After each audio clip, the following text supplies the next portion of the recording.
She'll be stuck on nights, who knows for how long. Seniority. Yeah, unfortunately. Oh, So she works 12-hour shifts she'll work from 6:30 p.m. to 6:30 a.m. Wow. So it'll be a transition County? for our family. Yep. Okay. And so that'll be something new for the Richard house. what about you? Do you have any first? Just prayers for the people of Ukraine and the people of Israel and Gaza as the wars continue there.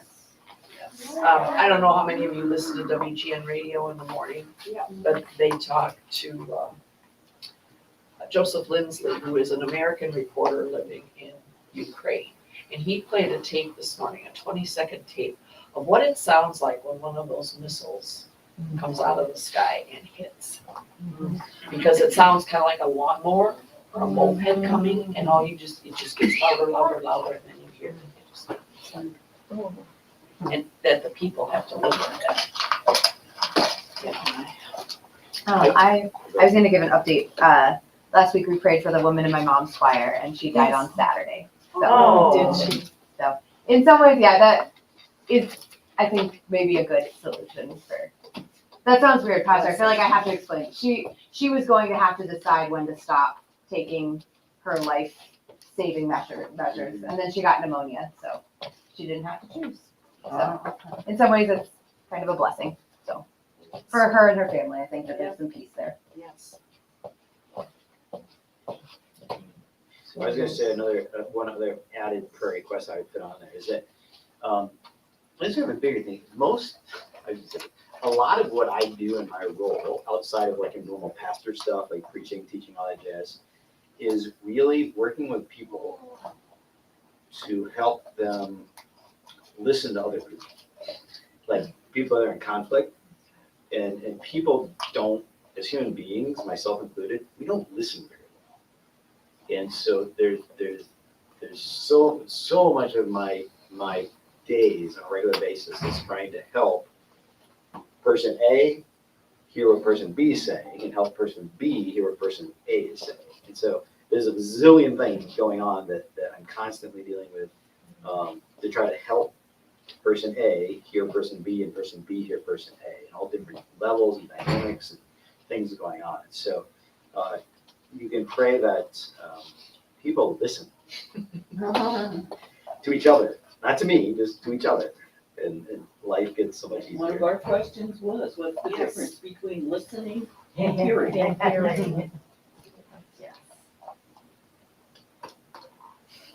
I don't do either one very well. All right, we're ready to go. Yes. All right, so I don't have lots of detailed things to share for this section, but I'm happy to answer questions about it. But it is the kind of an overriding theme that I'm sure you saw it as well. Is God is. I think the evangelicals of the world talk about this more than we do, but kind of God's sovereignty, God's power and control over everything. And you just read through these sections and you're like, man, don't mess with God. Like he's like, and he again is reminding us through the prophet Isaiah, you know, I'm the guy who like laid out the oceans and the mountains and the trees. I'm the one that does all of this, and a reminder that he will rise up. He will raise up. I think about the judges. He will raise up people that the rest of us might look at and go, "Why are you using him, God? They're a complete and utter wreck." And yet God will use them to accomplish his purposes. And we don't always get God's purposes. We like to kind of qualify things that happen as, well, if it turns out good, God did it. But if it turned out bad, well, then that wasn't God's plan. Well, no, there's a lot of bad that happens, and I think it's okay for us as Christians to say, yeah, God's still in control. And we don't necessarily understand it.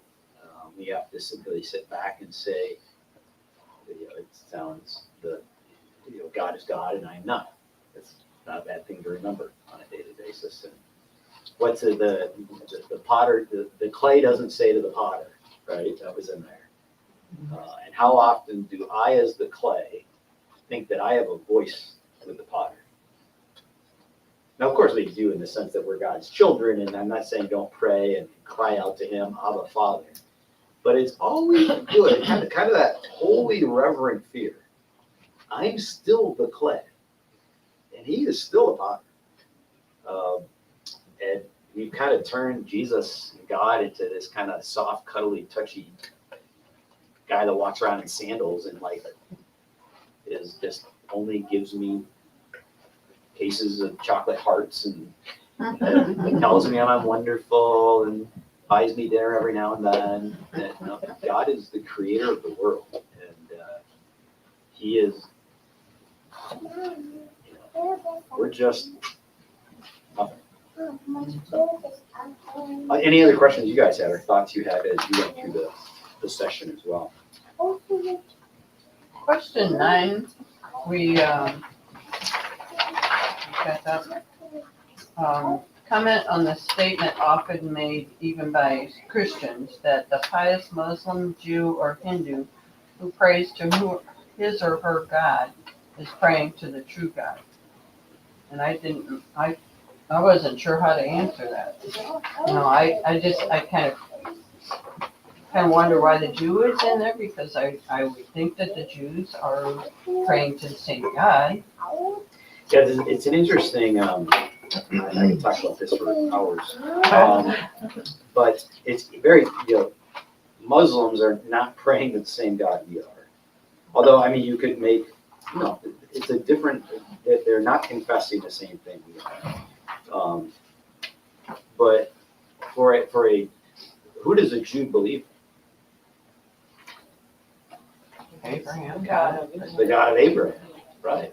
Do we believe in the God of Abraham? Yeah. We do believe in the God of Abraham. And so do the Muslims. They do, but the Jewish people, what are their scriptures? The only holy scriptures? The Torah. Just the Torah, the Old Testament. Whereas when you're looking at some of these other faiths, they're bringing in other prophets, other leaders, other writings. So I think that's what separates the Jews from some of these others that still go back to Abraham. But I don't know that many. They have the prophets, though. They have Isaiah in their Bible, right? Say that what? Don't the Jews have Oh yeah, they more? confess They the have, Old they Testament. basically have the Oh yeah, Old, they have the Old Testament. the Yep. Old Testament. But do they all believe that God created us, their God created us, like the Hindus or the? I don't know. The Muslims That's do why and the Jews do. Yeah, so I'm not an expert on the Muslim faith or the Hindu faith. But they do have added, even the Muslims have added writings that the Well, they Jews- go into Muhammad Right, as their prophet. right. But up until Abraham, we all believe the same thing. I have many Muslim friends Right. that we've discussed, and so But they after get it. Abraham is After important. Abraham is where it changes, right? Yeah, after Abraham is really important. And so, my thought is that I don't know that many Christians who actually know their Christian faith who would say, oh yeah, the Muslims are worshiping the same God. Like, we're all worshiping the same, and the same true God. I don't really know. I've never met a Christian that talks that way. Unless they're purposely trying to make the point of going back to Abraham and saying, hey, there is this, which I think is a helpful thing to talk about. I think that's a if you want to have a conversation with your friends of those faiths, that's a great place to start because there's some common ground, right? They believe in Abraham, and so that's a great common place to talk about them. About the faith. Yeah. Others, questions or thoughts?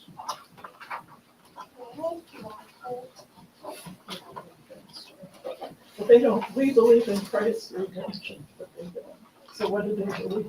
Right. Yeah. So with the Jewish people, they What they think Christ is Yeah. Yeah, Yeah. they're still So- waiting. Yeah. So if you were to say to a Jewish person, do you believe that God will save us through the Messiah? They, absolutely. Yeah. If you ask a Jewish person, do you believe that you are saved by grace? Absolutely.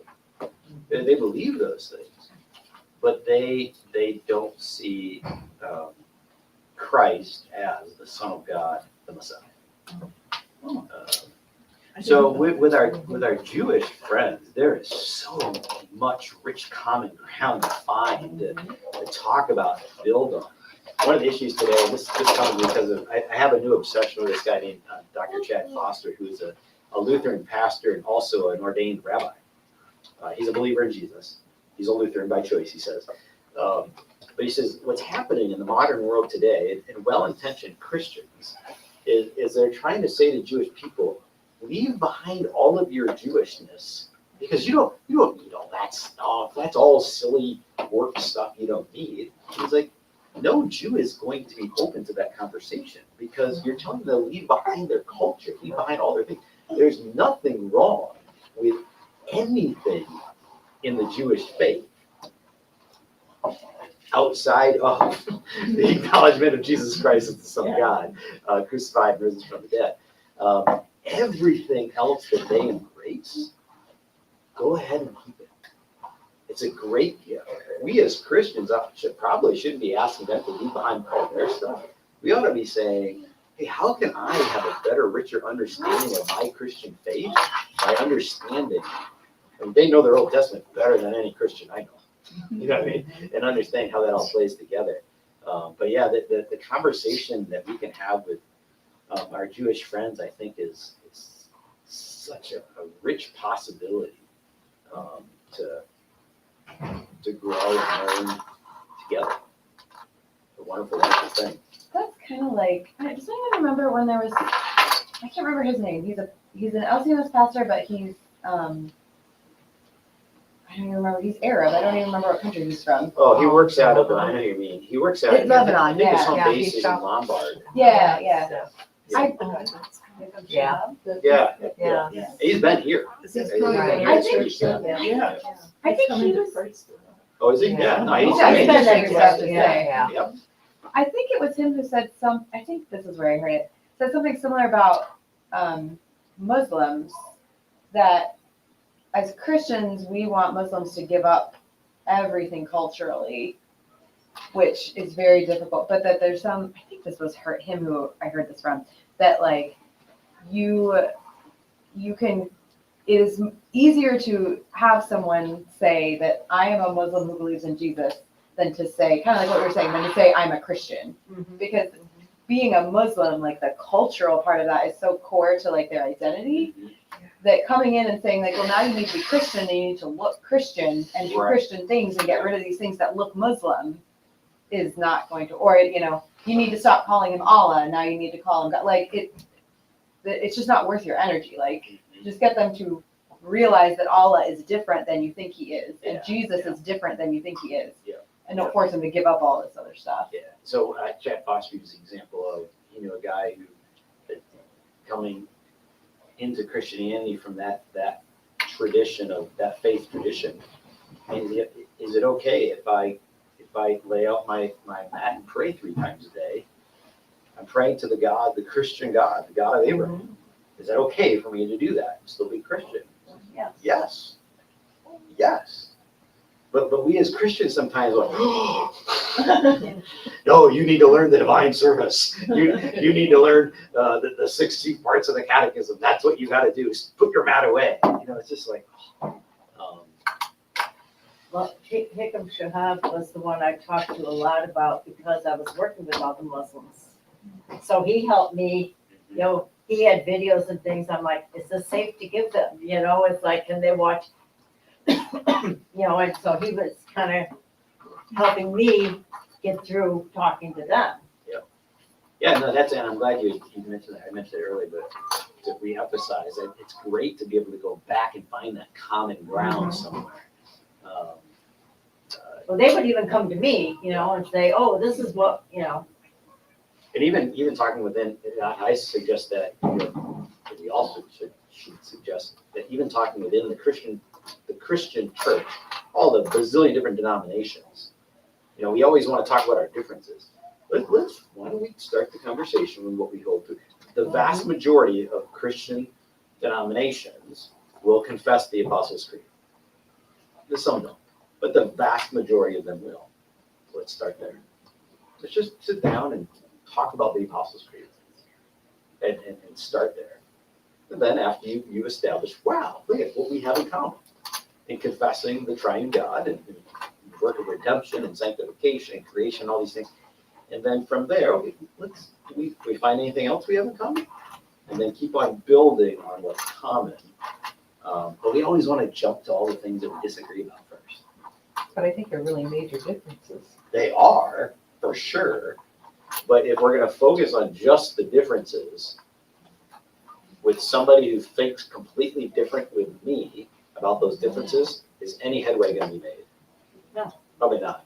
And if our goal is to make progress, then we both got to go, okay, I'm gonna go back over here, and I'm going to go back over here, and I'm going to pick up something that we both believe in. Okay, now let's come back together and talk about what we both believe in. And in that context, okay, hey, we've been talking about what we both agree on for a while. You want to talk about something different? You want to talk about one of those other things that we feel differently about? Yeah, let's do that, because we've developed a mutual respect and understanding for the things that we hold in common. And now we're going to say, okay, let's talk about this other issue. Because we kind of established a respectful, loving, mutual understanding that, hey, there's things that we agree upon. It's like, I don't know, I have just pick any political issue, okay? So you take my family and my family's understanding of it. Let's say it has issues to do with our kids. And I talk to another parent who maybe has issues, let's just say the whole sexuality thing. And they have issues with their kid.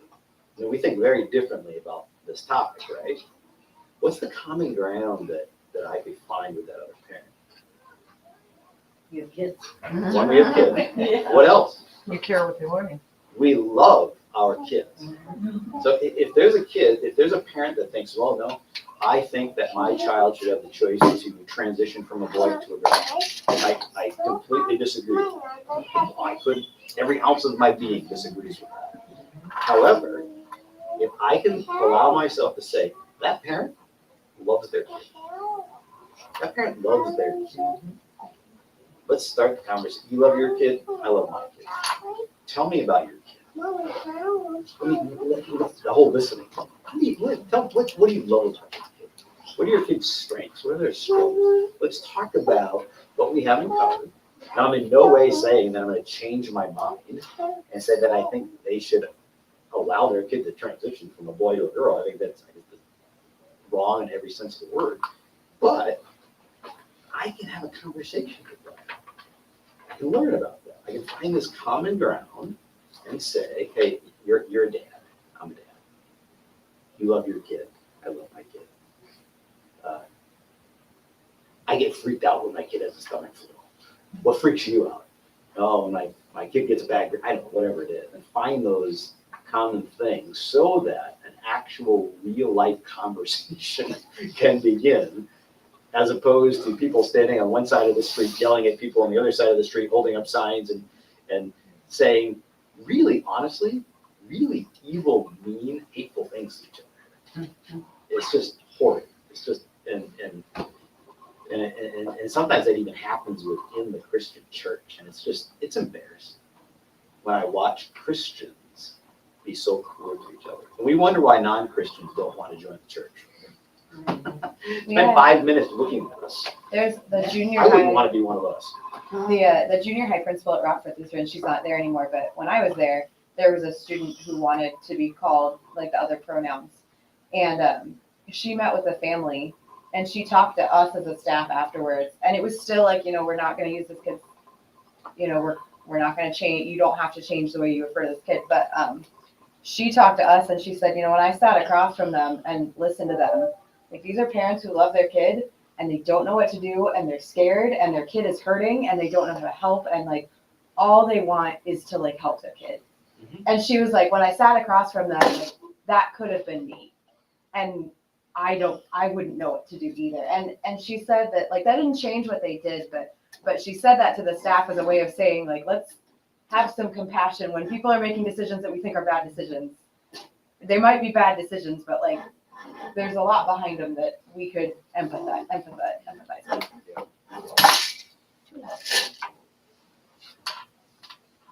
Anything else? Sorry. And, our church ended up leaving PCUSA because they were going crazy woke. And I know that other denominations are doing kind of similar things, and it's a frustrating thing, though, to see that you think that they're Christians, but they don't talk about Jesus. They don't refer to Jesus. And so, we just felt like we had to leave. And Yeah. We're happy that we did. All right. Have a great day, everybody. You too. Thank you. I'm excited. It's so warm today. Yeah. It's like 17 degrees or something. It's like, Yeah, it really is.